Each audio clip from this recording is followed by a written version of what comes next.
যে হাদিস শরীফের মধ্যে আছে, হুজুর পাক সাল্লাল্লাহু আলাইহি সাল্লাম বলেন, রোজাদার ব্যক্তির মুখে যে একটা দুর্গন্ধ, যে ব্যক্তি রোজা থাকে তার ভিতরে এক ধরনের একটা গ্যাস জমা হয়ে যায়, টক্সিন টক্সিন একটা হয়ে যায়, ওই টক্সিন থেকে বিষক্রিয়া একটা গ্যাস হয়ে যায়, স্টোমাকের মধ্যে জমা হয়ে যায়, যেটা পাকস্থলীর মধ্যে থাকে। কারণ হুজুর পাক সাল্লাল্লাহু আলাইহি সাল্লাম বললেন যে এক ধরনের গ্যাস হয়, ওই গ্যাস থেকে মানুষের মুখের যে দুর্গন্ধ আল্লাহর কাছে খুব মিগনীয় বা পছন্দনীয়, জোরে বলেন সুবহানাল্লাহ।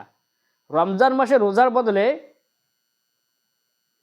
বান্দার যে মুখের দুর্গন্ধ, বান্দা বান্দির মুখের দুর্গন্ধ আল্লাহর কাছে মেশকপ অম্বরের চাইতে বেশি, জোরে বলেন সুবহানাল্লাহ। কত সুন্দর কথা ভাই আমার, কত সুন্দর কথা। রমজান মাসে রোজার বদলে সমুদ্রের মাছ, কীট পতঙ্গ, তরুলতা, বাঁশ ঘাস, জমিন আসমান, চন্দ্র সূর্য গ্রহ নক্ষত্র সবগুলোই মাগফিরাতের জন্য কামনা করতে থাকে রোজাদার ব্যক্তির জন্য, জোরে বলেন সুবহানাল্লাহ। কত সুন্দর কথা ভাই আমার, কত সুন্দর কথা।